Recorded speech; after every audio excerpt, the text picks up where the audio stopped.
thousands of people have mysteriously vanished in America's wilderness.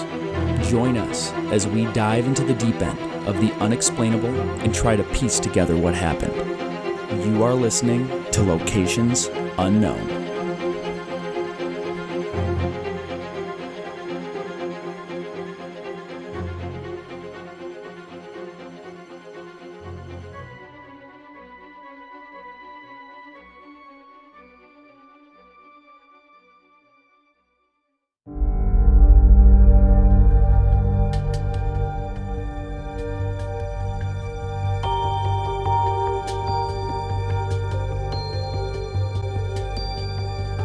Ooh, what's up, everybody, and welcome back to another episode of Locations Unknown. I'm your co-host, Joe Irado, and with me, as always, is a guy who survived the September 23rd rapture, Mike Van Bogart. Wait, that was a thing? Apparently, yesterday was supposed to be a rapture. Oh, according to TikTok videos. I was so busy, I didn't even notice. I know, right?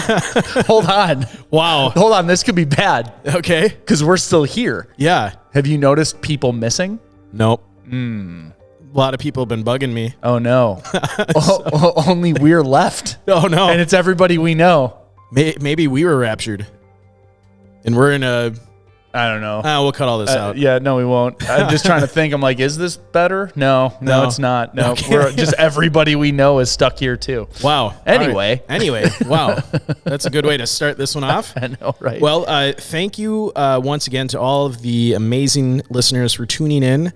Just some announcements before we get going. Some new Patreon shout-outs to Rachel Jones, Rebecca Ray, and Simon Vox, or Vowel.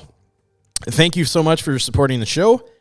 We also have kind of an episode suggestion shout-out. So thank you to Stevie Smith for actually mentioning to us via email that after we recorded our original episode in April of 2019... Don't you dare reveal what it is yet. Well, no, I'm going to reveal the whole after. purpose of why we're redoing the episode. Well, you can do that after we do the intro. I moved it. Okay. All right. Showbiz, Mike. We'll cut that out, too. We're going to cut out like the first we're not 5 gonna minutes cut out of the anything. intro. We're not cutting out anything. All right. Well, after the intro, to appease Joe, I'll tell you why There you go. we're redoing the episode on Charles McCullar. Oh, they just blew it again. We'll cut it. Just cut it all. Let's just redo it. Turn it off. No. But thank you to Stevie Smith. If you want to call the show, leave a voicemail or a text message. We actually just did a Patreon episode with a bunch of new voicemails, so make sure to sign up and check that out. You can call 208-391-6913. And if you're the Raptor person who I said I was going to call, I promise I'm going to. It's literally on a note. I just didn't yet. Yeah, we are going to call you back. We are very interested to hear about your Raptors. And I was joking with Joe when your voicemail came up. I was hearing the Jurassic Park theme in my head. So wrong kind of Raptor.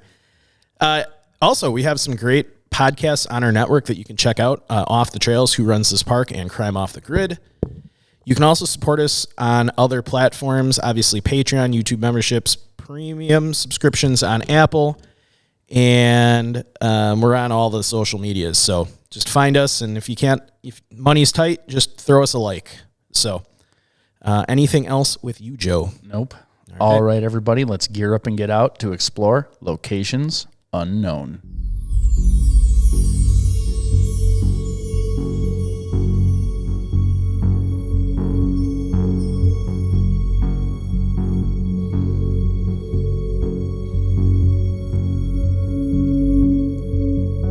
In 2019, Locations Unknown covered a case of a young photographer and his plans to photograph Crater Lake National Park in the winter. Many theories were posed as to what caused his disappearance, even attracting the attention of network television show The UnXplained with William Shatner. Join us this week as we reveal new findings related to the disappearance of Charles McCullar.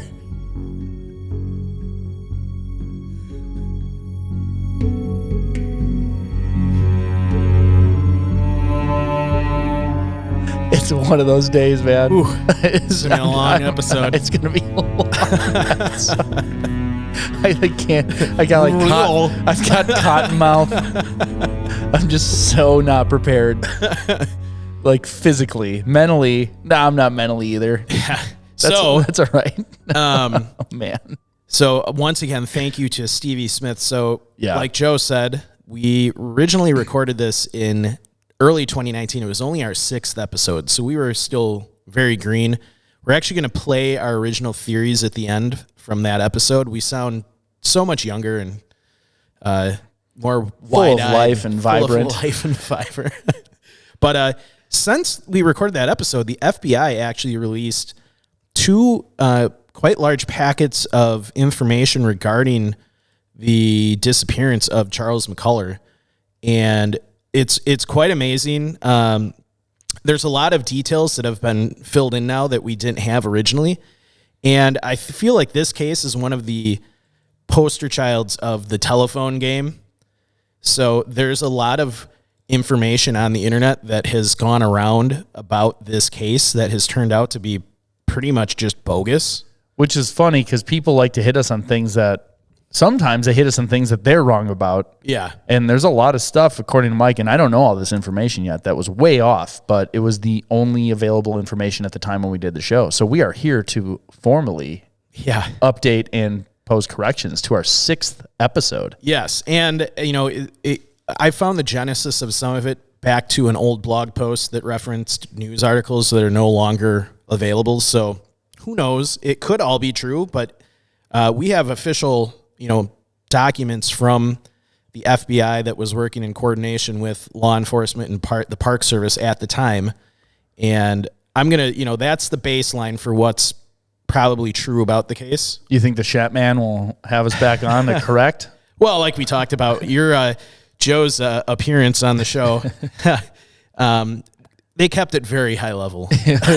they cut out so much. Which actually, in hindsight, was good. It worked out in our favor. It worked out. I was explaining a lot of ways that he probably disappeared, and we don't want any of that. It was more mysterious than what you said. Yeah. So all right. That's why we're recovering this, if you're curious. All right. So we'll get into some of the location profile for Crater Lake National Park. I was actually there this past summer for the first time. It's absolutely gorgeous. Yeah.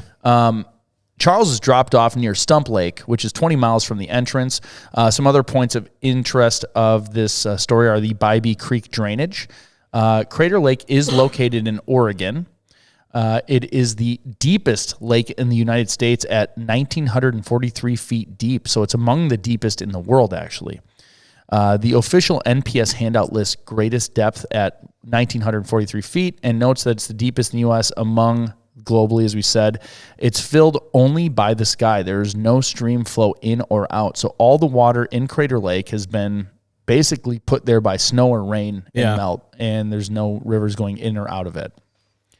So the only way it loses water is evaporation and seepage to keep its level and balance. It was born from a volcano's collapse 7,700 years ago. Crater Lake sits in a caldera formed when 12,000-foot Mount Mazama collapsed after a massive eruption. It has 528 inches or 44 feet of snow a year as a long-term average. So heavy snowfall is one of the lake's main water sources. The water clarity is extraordinary. Typical clarity is 120 feet. The record measured depth is 142 feet of clarity. So it's beautiful water. That's crazy. That's incredibly clear water. And you can even see it from the top of the crater when you're there. It just looks like a fake picture. It looks like you're standing in front of a green screen when you take pictures. Milwaukee River clarity is like 2 inches. Yeah. Lake Michigan's pretty clear, though. Lake Michigan is pretty clear. Ever since we got all those zebra mussels. That and Milwaukee built the deep tunnel and stopped dumping out sewage in the lake. That helps too. That also helps. Yeah, we get a lot less cryptosporidium. Yes. So the Wizard Island is a volcano inside the volcano. So the cinder cone rises 767 feet above the lake with a 300-foot wide, 90-foot deep summit crater named the Witch's Cauldron. I'm sorry. You might have caught yourself there, but you slipped into Canadian really quick. I did. The cinder cone. Oh yeah. It's from the one time I went to Banff. Don't you know? I'm sorry, Joe's having a tough night. I'm having a really tough night. It's one of those nights. There are hydrothermal springs on the lake floor. researchers have mapped the hydrothermal vents that leave iron deposits and host microbial communities. The old man of the lake has been bobbing here since at least 1896. It is a 30-foot hemlock log that floats completely upright and can drift all over the lake, an enduring oddity documented for more than a century. And we actually saw it. I got a picture of it. We found it. It's there. It's just bobbing around. It's so strange. Yeah, there's people that have like taken pictures on top of it, like old school. They've climbed on it and it just bobs around. I feel like that's probably illegal. Well, it was way back. Now it is. I think now you can't touch it. They're like old black and white photos. Oh, yeah. So fish aren't native there. They were stocked a long time ago. So you can fish with no license or limit, but the gear is restricted. So non-native rainbow trout and kokanee remain from stocking in 1888 to 1942. No fishing license is required in the park, and no size or possession limits apply. You can only use artificial lures, though. So a little bit about the climate. Winter typically runs from October to June with deep, persistent snowpack. Summers, or July to August, are warm, dry, and clear. Long-term park records show 40 to 50 feet of snow per year at HQ elevation, which is 6,400 feet, with historic extremes of 879 inches in wild. the 1932 to 33 season. And 258 inches on the ground at once in 1983. So recent NPS figures note the average has declined from 51 feet in the 30s to 41 to 42 feet in 2020 and 2021.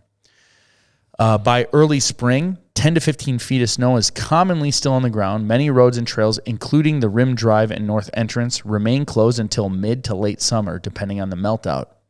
Typical annual range around the rim is 22 degrees Fahrenheit to 85 degrees Fahrenheit. Winters are very cold, frequent teens to 20s. Summers are mild and warm. Local gradient matters. So Bybee Creek lies below the rim but still in high elevation, so it's a snow-dominant terrain.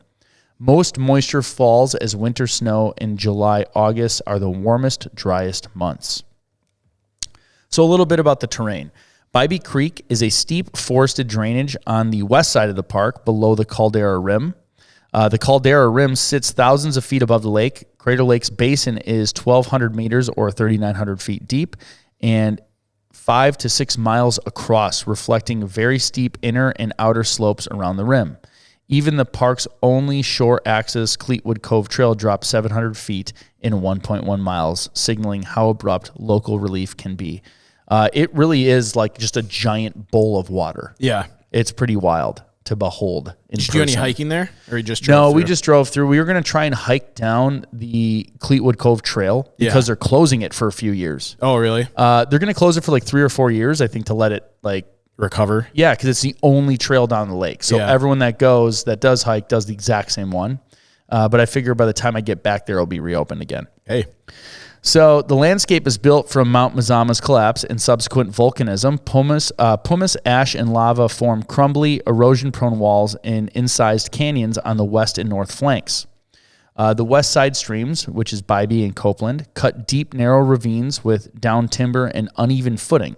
Summer trails in this sector, Lightning Spring and Bybee Creek campsite, traverse multiple drainages and steep descents. Off-trail travel is demanding. In snow season, the rim and drainages accumulate significant wind-trapped snow. The park warns of cornices and avalanches, tree wells, and other terrain traps, all relevant to drainages like Bybee. In winter, roads close. The backcountry is reached by skis, snowshoes, and is managed primarily for wilderness values with steep ascents, descents, and large vertical exposures on many trails. So some of the types of dangers besides the weather, there are black bear in the park, elk, mule deer, black-tailed deer, and mountain lion. There are coyote, red or gray fox, bobcats, American marten, fishers, weasels, striped skunks, raccoons, and river otters. Bald eagles and peregrine falcons and ravens are also present. Some of the hazards Charles or anyone hiking this area at that time would have encountered: deep, persistent snow and whiteouts. The rim and high country terrain holds many feet of snow throughout winter. Storms and wind loading and flat trail whiteouts make route finding hard, especially off trail. So you can run into hypothermia, frostbite, and rapid heat loss. So cold wind, wet snow drives the core temperature down fast. Hypothermia is the leading winter killer in parks. Snow-bridged creeks and hidden voids. They're crevasse-like traps. In 1975 conditions, 100 inches on the ground, rangers concluded Bybee Creek was likely completely snow-covered. A traveler could move on top of the creek and fall through into a void. This was the park's most plausible mechanism for Charles. Cornices and rim edges, unstable overhang slabs can break under a person's weight, causing long falls, an emphasized hazard at Crater Lakes called air rims. So that's basically like a snow bluff, essentially, that's been built up over just like a cliff. Yeah. So you think you're on the cliff's edge, but you're actually on like a shelf of snow. Yep. And then your body weight can just go and drop out. Off you go. Yes. Steep, rugged drainages and loose volcanic ground. So the west side canyons like Bybee Creek cut steep incised ravines in Mazama's volcanic deposits. Uneven footing, down timber, and crumbly slopes increase slip and fall risks, especially under snow. Navigation challenges and closures. In winter, many roads and trails close. Travel is typically by ski or snowshoe only. Getting off known routes into drainages becomes committing and slow. Then lastly, the remoteless, which will delay the rescue, and limited comms. Bybee's west side backcountry is remote and rugged. Winter access is slow for rescuers, increasing the consequences of any incident. FBI records describe the site as a remote, rugged, mountainous area. So some tips for hiking in this area safely at that time of year. You want to check all the closures, talk to rangers about the routes, recent incidents, and where snow bridges are forming. Rim Drive and the north entrance are usually closed. Access is typically by ski or snowshoe only. That is like the biggest, easiest thing you can do is just talk to the people who work there day in and day out. Yeah. They know what's going on. Yeah. Just ask questions. Yeah. Just say, hey, exactly. Here's what I'm going. What should I look out for? And they'll be more than happy to give you the information. Yeah. Get the latest weather and wind, hour by hour if possible. In this zone, wind direction controls where cornices and drifts form. Assess avalanche hazard. If you don't have any training or gear, avoid slopes at greater than 30 degrees and gullies.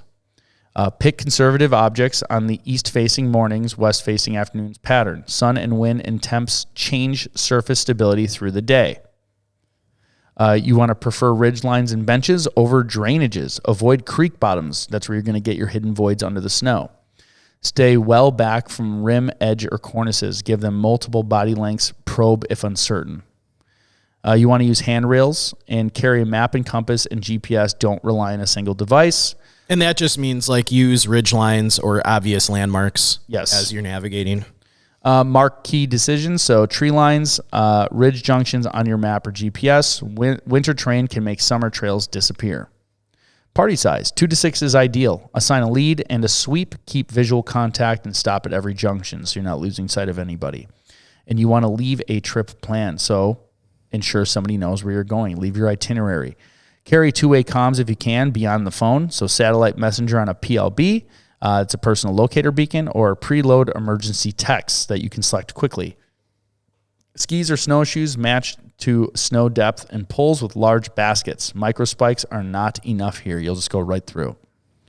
Layering. Vapor barrier, fast dry base, insulating mid-reel shell, warm hat, neck gaiter, 2 pairs of gloves and mitts. Foot system, you want to be wearing something like a waterproof breathable boot, gaiters and spare socks in a dry bag. The key is you want to stay dry. Yeah. When you get wet, you're just going to get hypothermia. An insulation stop kit. So a belay, parka, sit pad, emergency bivvy, or space blanket. Put it on before you're cold. Navigation, lighting, redundancy. We talked about this. Map, compass, GPS, phone, plus a power bank, a headlamp with fresh batteries, and always bring an extra pair just in case. Yep. Lots of hydration. People don't think this way when you're out in the cold. You still sweat. You still lose moisture. You want to make sure you're getting water in your body. And this is the time, too. It doesn't matter if your water's warm. Yeah. It'll help warm your body. Emergency first aid, all that stuff, small cords, small paracord, knife, fire starters, a whistle. Beacons. In this area, you're probably going to want like an avalanche shovel or a probe, and you want to know how to use them. Yeah. And just spread out. So when you're traversing loaded slopes or snow bridges to reduce the loading risk, don't have the whole group in a big, giant like cluster together, spread out. And you want to pace your temperature. So vent early to avoid sweat and add layers before stops to prevent chill. So again, if you're moving, maybe you take them off. When you're about to stop, put them back on. Yeah. You want to watch for signs of hypothermia and frostbite. Again, we're talking about snow bridges, ravines, and creeks. So you just don't trust flat white surfaces across a drainage. Favor the high ground and safe bridges. And the rest of it's kind of a repeat. So I'll get right to tell us more about Charles. Yeah, so we learned a lot of new information about Charles as a person from the FBI documents. So his name is obviously Charles McCullar, born July 20th of 1955. He was reported missing February 1st of 1975, and he was a male, age 19. He was 6'3", 150 pounds. He had brown, shoulder-length, curly hair. He was clean-shaven. He had blue eyes. He also had a childhood head neck injury that had a small hair loss patch near the base of his skull, and it was about 1 inch, so interesting to know. He had one of the biggest discrepancies that we had from the original episode to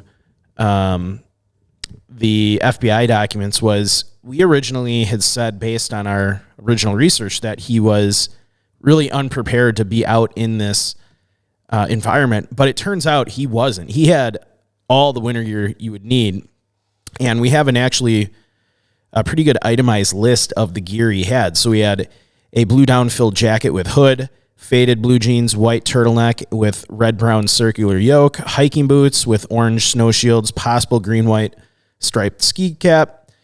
He had an orange Everest frame pack. He had the North Face extra long dark blue down bag. He had some additional hiker boots. He had all kinds of stuff. He had a homemade pocket knife, Army water bladder, Boy Scout mess kit, multiple 35 millimeter film cassettes, and uncashed traveler's checks, and obviously his Volkswagen key. So, could this have factored into his disappearance? Well, the conditions he was facing at the time, I think even the most prepared person probably would have had trouble in these conditions. So we're talking severe weather. The snow depth at the time was 100 inches, and that would be really tough to navigate in. So even with all of the gear that he had, it was still a very tough environment. Personality-wise, he was known as a responsible, reliable person. He kept routine contact with his family. He left an itinerary and numbers. He was an aspiring photographer, and he was on a cross-country trip to get some really cool pictures. As far as medical issues, there were none publicly listed, and there were none that the FBI document stated. Experience in the wilderness, so he carried substantial cold weather gear with him on this trip, and his family noted that he had the knowledge to improvise, snowshoes and manage winter conditions. So I believe in our original episode, we kind of said that he was, not prepared, not very experienced, but that's really not the case based on, more of the information that I've read through these FBI documents. So very interesting. And experience in this actual location, the FBI documents didn't actually specify if he had been here before or not, but a lot of secondary accounts, so that would be news reports, did imply this was his first time at Crater Lake in the winter. So moving right into timeline, and everything starts on January 8th of 1975. So this would be when he departs from Virginia. So like I said, he was a 19-year-old aspiring photographer. He leaves Virginia on a long Western trip. He gives his family a written itinerary and contact numbers before departing. So far, he's basically doing everything right. Yeah, by all accounts, he's doing this correctly. He's leaving an itinerary. He's leaving contact numbers. So yeah, he's doing everything right. He has all the correct gear. It's now January 16th to 22. And if, for those of you just listening, Joe will have the FBI documents up on the screen and kind of, it's hard to, read through them. I scoured through them for a while. All 37 pages. Yeah. It's literally someone scanned in old documents, probably in an FBI filing cabinet somewhere. It's, and you're reading the FOIA, like that's not part of it. If you go down more, now you're getting into the actual. Yeah, there it is. This is one of them. So, and they still have a lot of redacted names and things like that. But, these are the original documents that were scanned in. They actually put some news clippings into this document. So, it's interesting. It's tough to read in spots. It's just faded, and they've got a map of kind of where. Yeah, I can see it's on the west side of the crater. Yeah. All right. Yeah, so it's now January 16th to the 22nd of 1975. So this is when he checks in from Yuma, Arizona. He would telephone home from Yuma on the 16th and again on the 22nd. It's now January 27th of 1975. So he is now in Eugene, Oregon. Got to say it right. You got to say that right. You'll Oregon. get very upset. Not Oregon, Oregon. So he calls from Eugene and he mentions possibly returning to Yuma for a rodeo before heading to Denver. It's now. Is there sound I'm hearing? Nope. Oh, maybe in the side of your ear, but not in here. interesting. Yeah, I'll cut that. you're losing your mind. I thought I heard people talking. Nope, you're going insane. Okay. January 29th of 1975. So this would be the last time he was seen in Eugene. And he had all the intentions to hitchhike to Crater Lake. So he left in a friend's apartment and he planned to bus or hitch a ride to Crater Lake National Park for a quick winter photo run and planned to be back by January 31st. So it's still January 29th. It's about 3:51 p.m. to 6:30 p.m. And records note that he got off a Greyhound bus at Roseburg around 3:51 p.m. A witness later places a young man matching his description 47 miles east of Roseburg around 6:30 p.m. And this suggests that he likely caught a ride up Oregon 138. And later, the FBI summarized a lot of the different tips they got in, and they came to the conclusion that they believe he was hitchhiking towards Crater Lake based on the different sightings of him. So they corroborated these statements. It's now January 30th of 1975. So in the morning, a logger reported giving a young man fitting his description a lift to within 20 miles of the Crater Lake entrance road. So this is Stump Lake in just kind of the north entrance corridor. And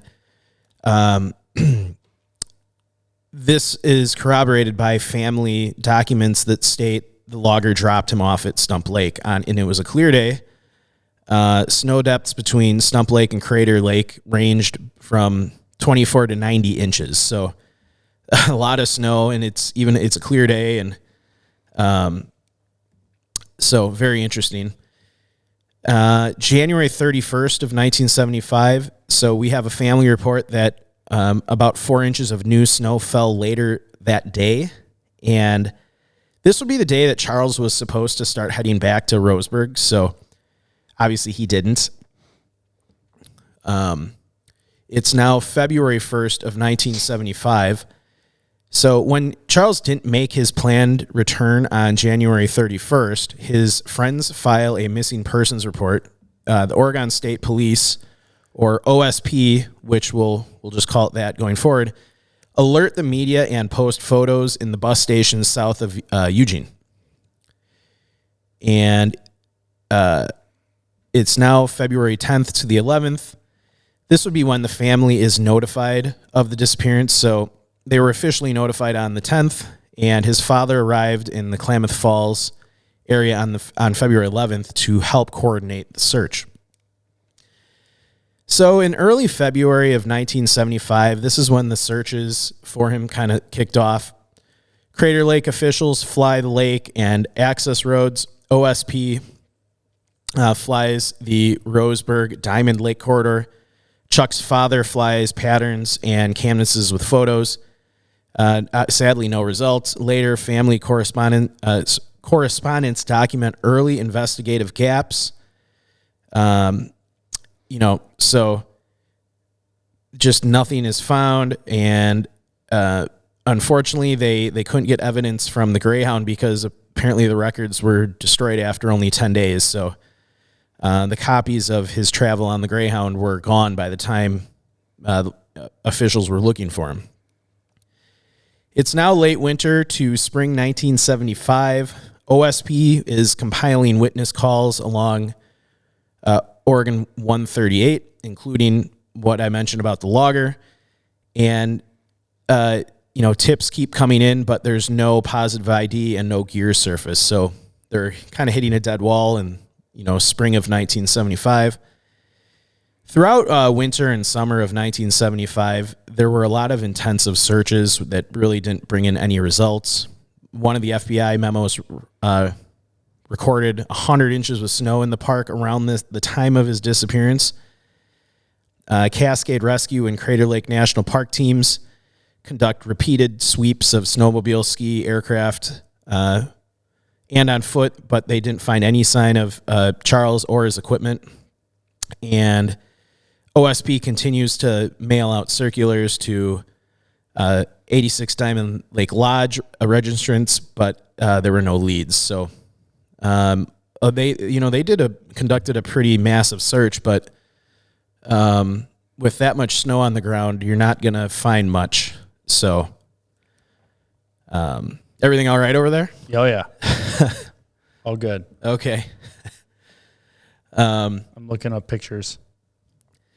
So, the family would go on to, describe in their correspondence of multi-season searches, aircraft, infrared, snowmobiles, skiers, large ground teams, but, nothing was found. And they kept arguing that exposure alone was not just the sole cause of his disappearance, just because of the gear and skills he had.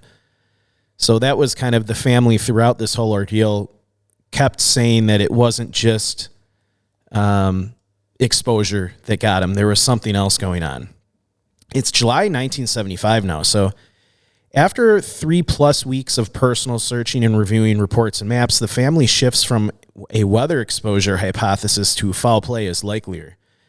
And like I said, this was given the gear list and the multi-season negative searches that were conducted. And I'm excited to hear old theories. Yeah. I'm like going back in my head. I recall one about like logging roads and stuff. I won't get into it yet, but yeah, no, I'm remembering some of it. Yeah, it was a long time ago. It was a long time ago. So it's March to June of 1976 now. So the family is obviously getting more and more frustrated that law enforcement thinks is, still treating this as just a basic exposure, loss and exposure case. So they petition Senator Harry Byrd, Senator William Scott, and Representative Joseph Fisher. FBI Director Clarence Kelly explains the Bureau has no statutory authority for general missing person cases absent a federal crime. You would need kidnapping and extortion. And so, they're trying to, all stops trying to help find Charles at this point. So, but once full identifiers arrive, the FBI places a missing persons notice in its identification division. So they are getting involved a little bit with this. It's now there's some conflicting information with when the backpack was reportedly turned into park headquarters. So news reports originally stated it was October 13th of 1976. So two hikers, often described as Texans on the PCT, take a wrong spur towards Sphagnum Bog. they find a ripped and torn backpack and turn it in at park headquarters. This is in confliction with several park history this is conflicting. So what I'm trying to say is a lot of articles on the internet went with this October 13th, 1976 date for the backpack turn-in, but the FBI records specifically state that the backpack was turned in October 18th or 19th of 1976. So not a huge discrepancy, but, it's still slightly off. October 14th of 1976. So during HQ inventory, rangers who were commonly named in news articles, Larry Smith and Marion Jack, find a Volkswagen key in the pack and match it to a Xerox key in the McCullar file. A horse patrol led by Marion Jack and Dave Lange rides to the site at 1:30 p.m. A radio call reports remains down a steep bank in the Bybee Creek drainage, which is about 4 miles from Lightning Springs. And just a side note here, none of these specifics ever appeared in the FBI documents. So all of that information comes from secondary news sources, which is interesting. So it's now October 18th of 1976. Chief Park Ranger notifies that hikers found badly weathered camping gear and keys near Bybee Creek. And like I said, one of the keys matches an item Charles carried. And rangers began searching for remains at this point. And this is like I said, the FBI states that this happened on the 18th. Some news articles state that it happened on the 13th. Again, not a big discrepancy, but just I'm going to lean towards the 18th being the correct date, since that came from the original law enforcement documents. So, and an FBI memo logs that his remains, or what they call body, was discovered 200 to 300 yards from the crest of the hill near Bybee Creek within Crater Lake National Park. Rangers and investigators recover camping gear, a skull, a mandible, and other bones. On October 19 of 1976, we're now getting pathologist reports. So embedded clippings in one of the FBI documents quotes Dr. George Nicholson, a Klamath County pathologist, who said no skull or fracture trauma, and the dental comparisons to charts is certain. So basically what he's saying is they had enough, they had teeth that they could compare to Charles's dental records, which is how they were able to identify the remains as being his. So Chief Ranger Dan Shawley says the area is seldom visited in winter, typically only by cross-country skis or snowshoes, and the logical assumption is exposure. He notes 5 or 6 feet of snow at the time of the disappearance, and that without skis or snowshoes, it would not be possible to get there. And we do have confirmation from one of the news clippings in the FBI document that Rangers David Lange and Marion Jack were the two that found the body. And this actually lines up with a lot of the news articles that I had read. So very interesting. We have a lot of theories here from the FBI in the files. And I'm just reading through here. I don't want to give anything away. But there's a lot of the telephone game going on with this case, especially with dates. And so between 1976 and 1977, the FBI reiterates to congressional offices and the family that they have no federal jurisdiction absent of a crime, and the administrative MP notice remains in place, and the Bureau does stay open for new leads.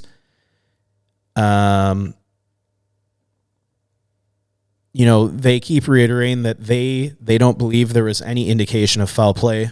And you notice how in the original... It seems like they're getting annoyed at being implicated. Yeah, I mean, they're... I have it pulled up right here. Please be advised there's no new evidence regarding the death of redacted. In fact, as you know, there has never been a shred of evidence to indicate foul play was involved. If there was, let me assure you that this office would spare no efforts to identify the person responsible. Yeah. So, we say this, the family doesn't want to believe that it was just exposure. They think something more serious happened. And the FBI is adamant, and I assume this is coming from the FBI.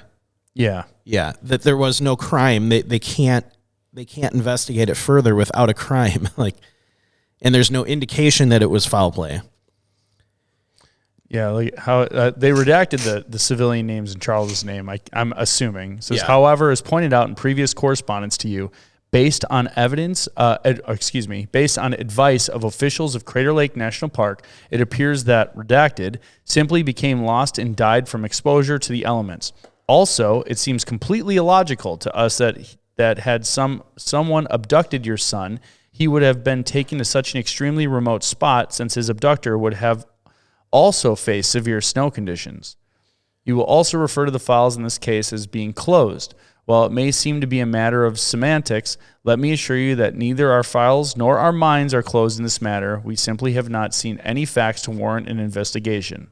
However, if at any time anything comes to our attention to indicate that an investigation is warranted, then it will be vigorously pursued. And they go on and on. It was Special Agent in Charge, Arthur G. Barger. Yeah, so, and we had a local pathologist in late October 1976 tell the FBI that the teeth and skull and mandible matched McCullar's dental chart perfectly, and he saw no skull damage other than environmental and no signs suggesting foul play. So you have a local pathologist backing up what the FBI is telling people, and we have an FBI Airtel messages that summarize the Rangers' most plausibly written theory. Chuck was lost in deep snow traveling from the north entrance towards HQ. Bybee Creek was snow-bridged. He fell into a crevasse void and perished. When the snow melted, animal activity scattered remains. An OSP crime lab investigator at the scene found decomposing hair, clothing, and small bones, concluding exposure with no indication of foul play.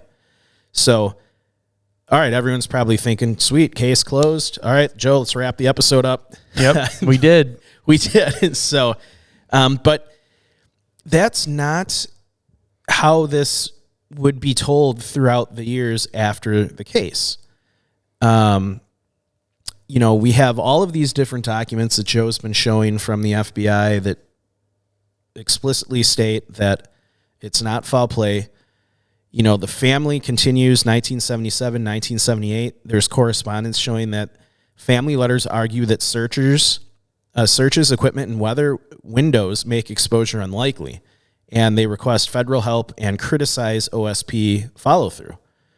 And we do know that also they checked on August 30th of 1978, so through a liaison with Bank of America, the FBI confirmed the 3 listed travelers' checks were never presented and were filed under deceased claims. So, they're still following, several years later, still following up on, the case. And before we play our original theories, Joe and I leaned heavy into conspiracies at the original episode. Yes, we did. And I just wanted to cover, after the FBI, we looked through the FBI documents, there was some kind of glaring discrepancies that we had in our original episode, which we had researched from other articles at the time. Mainly Reddit. No, I'm just kidding. Yeah, right. Well, and the funny thing is Reddit is usually also from the articles. People will post the articles in there. But, it's his the winter capability. So we originally said he was not prepared for winter survival, but the FBI file repeatedly documented substantial cold weather gear, down-rated bags for very low temps, down jacket hood, plastic sheeting, matches, and that he had knowledge to improvise snowshoes. So totally contradicting what we had said, what a lot of articles had said. And another thing that a lot of articles at the time and we got wrong was we implied the FBI was much more involved in the investigation than they actually were. Yeah, it seems like they kind of came in, got word from the park, and were like, all right. Yeah, we originally had said that the FBI evidence recovery team collected bones at the scene. And the FBI records state that park rangers searched the area and they were the ones that located the remains and collected them. So, the FBI actually attributes the initial on-site recovery to park rangers, not an FBI evidence team. So again, that's pretty big fact of a case that, through our initial research, we got wrong. And a lot of these news articles, and it just shows you how, that one article can state something and then everyone just, parrots that, throughout the decades. And now this is the really big one that we leaned on heavy in our theories. So it's the scene narrative and paradoxical undressing. So a number of articles and forums claimed the scene included empty jeans, unzipped and unsnapped, with shin bones in the legs and foot bones in the socks, and missing boots, shirts, a shirt, coat. And none of these details are anywhere in the FBI documents. So you would think that if searchers came up to the scene and found shins, sticking out of pant legs like someone's broken off shins. And even in our original episode, we said that there was blood on the tips of the broken shin bones. You would think that if you came up to that scene and you saw all of this, it would make its way into the FBI documents. Yeah, you'd think so. You would think we based our entire theory of, we were leaning towards the conspiracy route because that just was such a crazy scene to come across. Mm-hmm. And,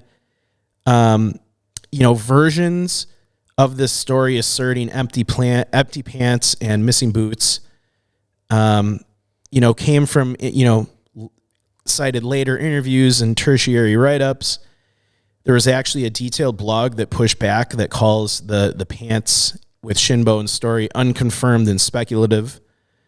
And I did find the genesis, at least of more modern articles, of where this all came from. I won't list names, but it came from a blog post back in 2013 that referenced a book on search and rescue in national parks from 2005.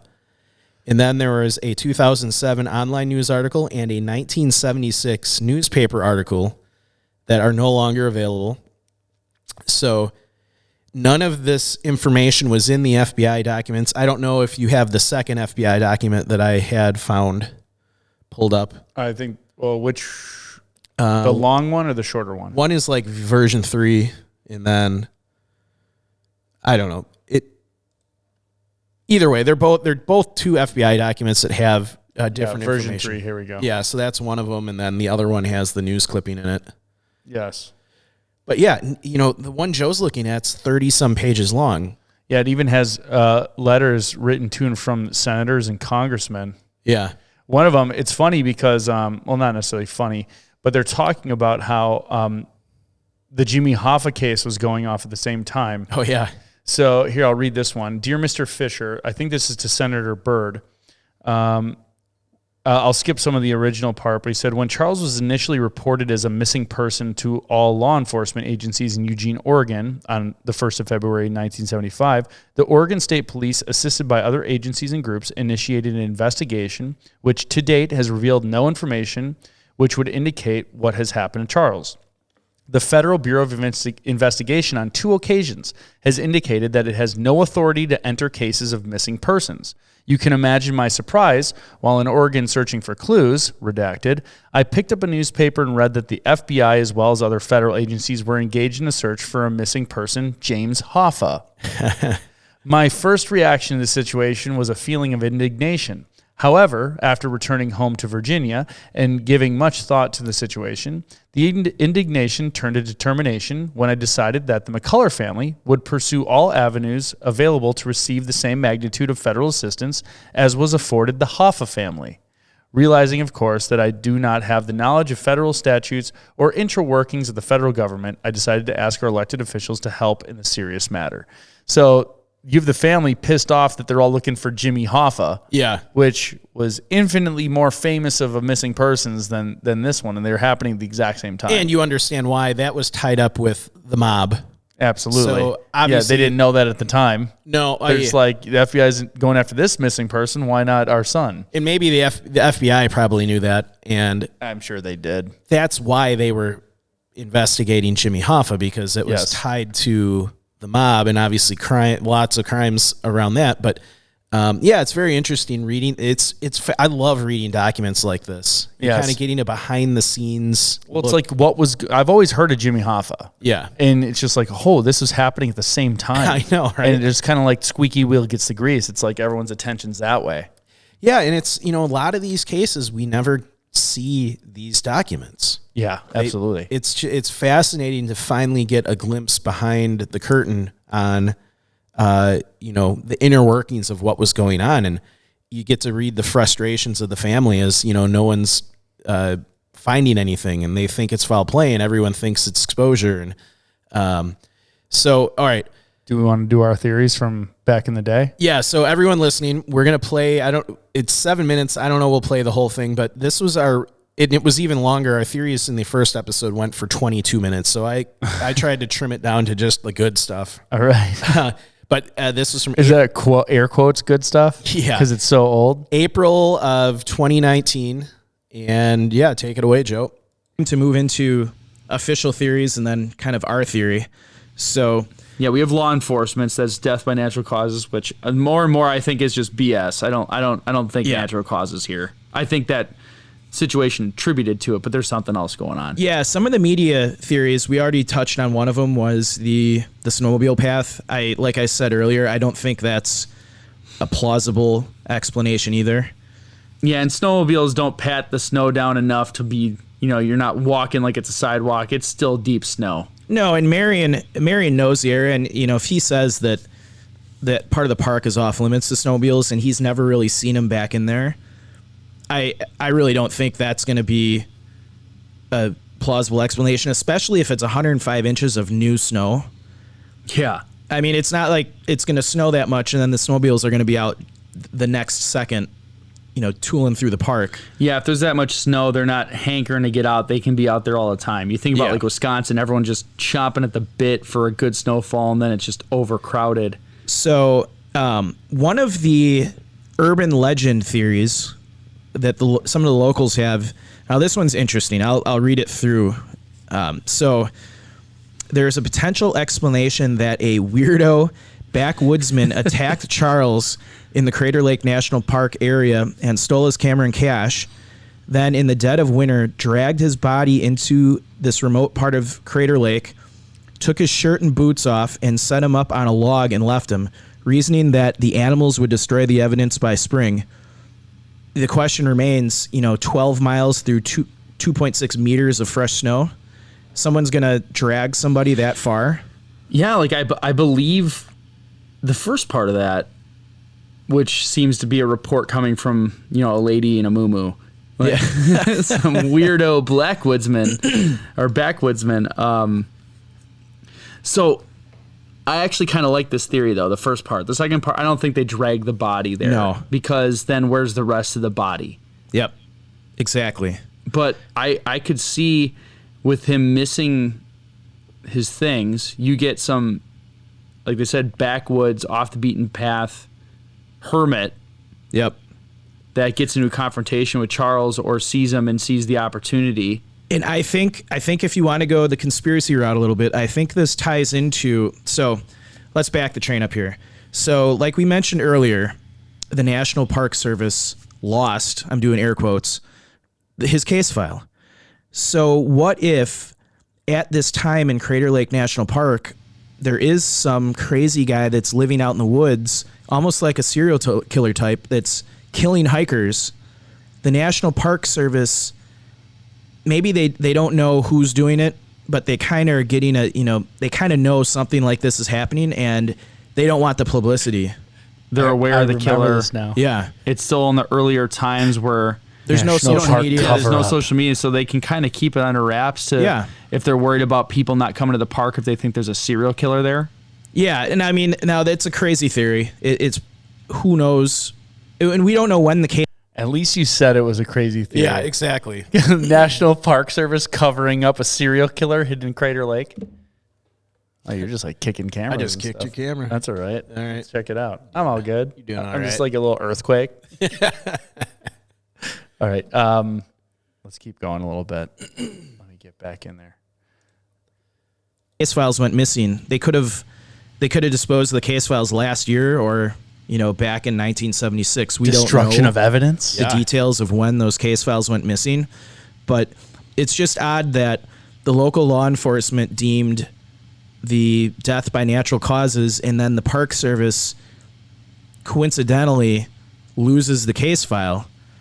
And then when you factor in all of the strange circumstances of the scene where his remains were found, I could easily see something weird going on in the park. Somebody out there killing people, and the Park Service doesn't want that kind of attention. They don't want to, lose the attendance. They don't want the headache of knowing there's a killer out in the woods. So it's easier just to, make it go away. Yeah, and this now I want to do a whole show on this Bybee Bukowski. Yeah, right. I know I'm looking at it just kind of real briefly to see if there's any weird things around there, and there's a couple reports of in 1970 a human skull was found near Crater Lake National Park. Well, and Crater Lake does have a history of strange disappearances. I know the Missing 411 books cover a lot of different disappearances in Crater Lake, and a lot of them have the same things going on, like strange storms and things like that. So if you tend to lean more on the paranormal or the conspiracy theory stuff, there is ample fodder for you at Crater Lake. Yeah. But I think that's one of the main explanations for me, at least. I think I don't think death by animal is going to happen at that time in the winter. I mean, bears hibernate. They're not going to be out in the park in January. A lynx isn't going to kill you. There's no other predators in the park. You're getting into a serial killer, but that's a sick type of individual that maybe tortured him or something. Broke his leg and had him stand out in the snow or so. I don't know. It'd be great to get the report from the pathologist to see if they analyzed that broken leg bone to see if they could tell if it was, did he break it from, falling off something, or did somebody, hit him? Yeah, there's 20 minutes of that. Yeah. Oh, I can't believe people still listen to our show. Well, okay.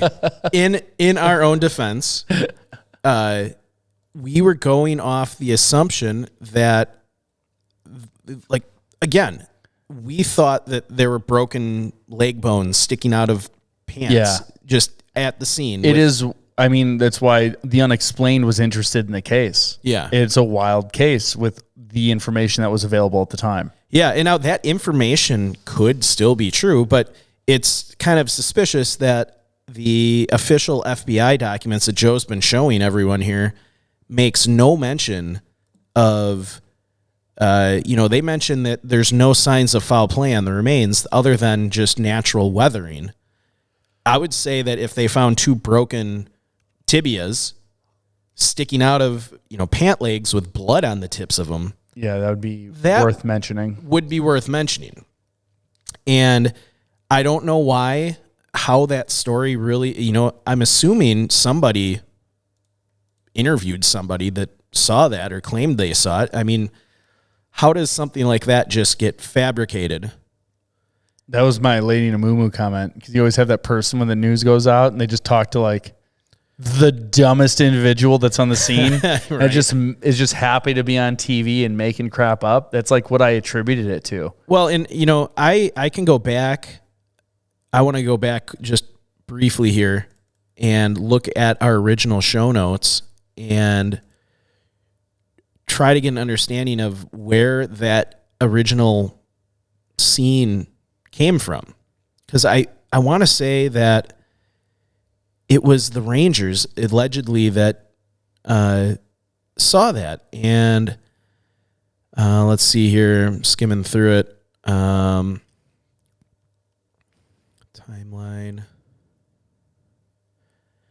I feel like I remember.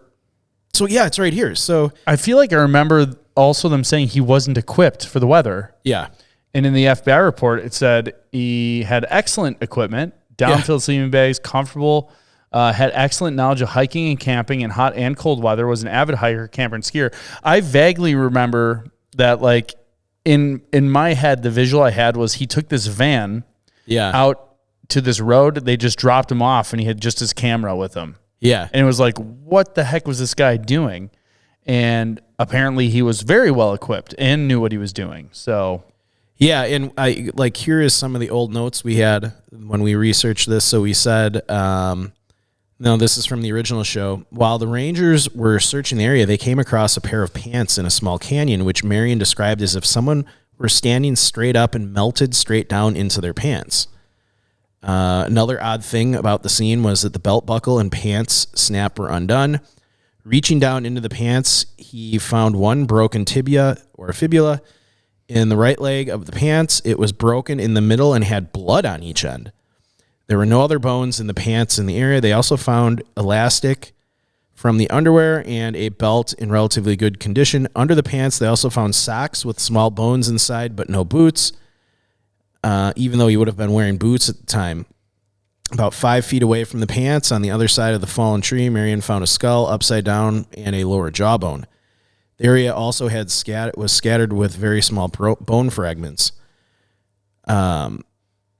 yeah, I'm skimming through the documents that are explaining like everything, and I haven't seen anything to indicate any of that it's stuff. It's searchable. So I actually scanned it in and made it searchable, so you can search for text in it and, you know, search for, like, I search for tibia, fibula, blood. Yeah. So, you know, our old notes state that one of the Rangers, Marion, supposedly described the scene that way. So whether that's true or not, it never made it into the FBI document. Yeah, it just says park rangers searched the area at Bybee Creek and located the camping gear, a human skull, a lower jawbone, and several other bones. Yeah, just several other bones. Yeah. I would think that the scene that Marion described in our original notes would have been in the FBI documents, because that's strange enough that it would be noted. Mm-hmm. And it never was in the documents. Yeah. And we have other people online that have contested it and said it's kind of BS.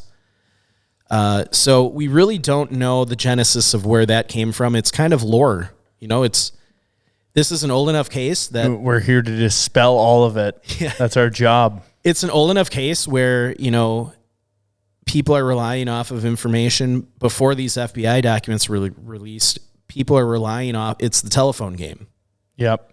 You know, you're relying off of blogs that relied off of blogs that relied off of blogs that sourced news articles that are no longer available. Yeah, somebody heard something, and then they tell somebody else, and then they tell somebody else, and then boom. So real quick, I know we're probably running long on this episode. Yeah, we're right there.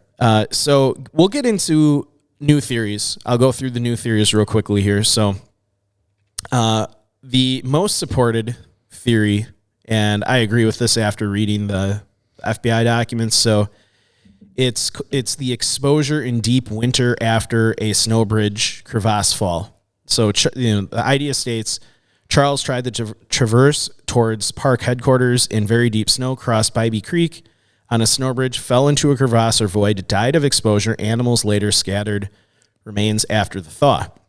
This is directly supported by an FBI memo that records the Rangers' most plausible theory, like I said, was lost in snow from the north entrance towards the headquarters. Bybee Creek covered with snow. He fell into a crevice where he perished. Animals likely consumed the remains after the melt. The scene assessment. The OSP crime lab examiner found decomposing hair, clothing, and small bones at the spot and opined death from exposure with no indication of foul play. we have a medical statement from the Klamath County pathologist, Dr. George Nicholson, who matched dental records. There was no skull fracture or trauma and no indication of foul play on any of the remains.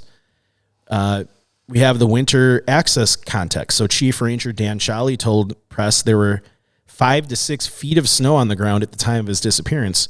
And without skis or snowshoes, it would not be possible to get into the area. And he called exposure the logical assumption. Mm-hmm. So,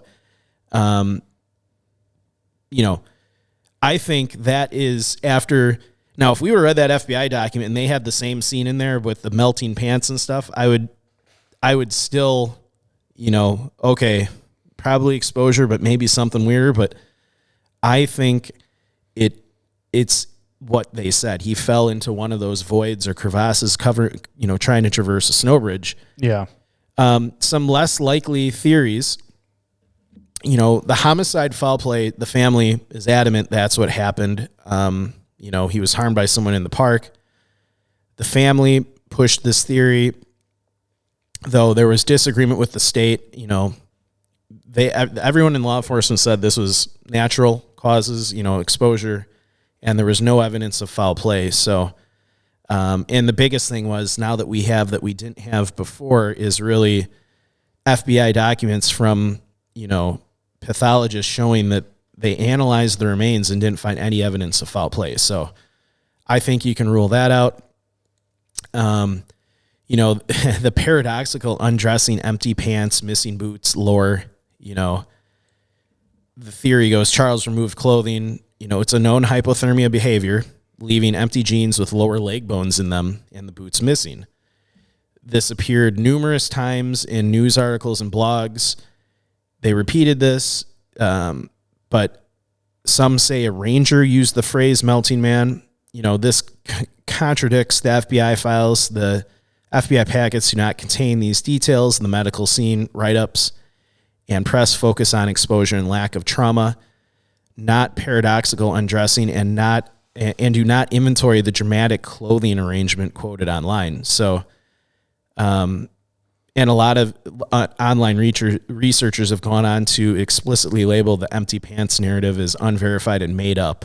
So, and then you have just, other misadventure variants, falls, avalanche, train accident, and then a voluntary disappearance. But I'm with you. Yeah. I think he just succumbed to the elements. It's because it was just more rough out there than he intended. Yeah. I think that's like the simple Occam's razor version of what happened. Yeah, and I think not a weirdo. Yeah, in the woods, weirdo in the woods, or melted into the planet. Yeah, it would be very interesting to know if the Unexplained would have still covered this case with the new information we have. Maybe. I mean, they cut out everything. Yeah, that's why if you watch a show, it doesn't seem like I'm wrong. Yeah, but they really focus on like lore. Yeah, and the unexplained part of it. So. Yeah, no, and it makes you really wonder about a lot of the other cases. If we ever could get the real detailed law enforcement documents, how we would change our minds. Yeah. I only did this one because it was one of our early episodes. I like kind of redoing it's been long enough where I feel like we probably added a lot more to the case. Oh, sure. And now we have these FBI documents, and I think it changes everything about the case. Absolutely. After the first episode we did, I was very unsure about what happened. Oh, 100%. I think I'm like 95% confident that it was I would exposure. say 98 to 99%. 99%, yeah. I'm with you, man, on that one. So, all right. Well, thanks again for tuning into the show. We appreciate you all for listening and sharing Locations Unknown with your friends and family. Be sure to like and follow us on Facebook, Instagram, Twitter, and YouTube, where you can find the videos of each episode. Also, if you'd like to support the show monetarily, please visit our website and Facebook store to buy some sweet swag.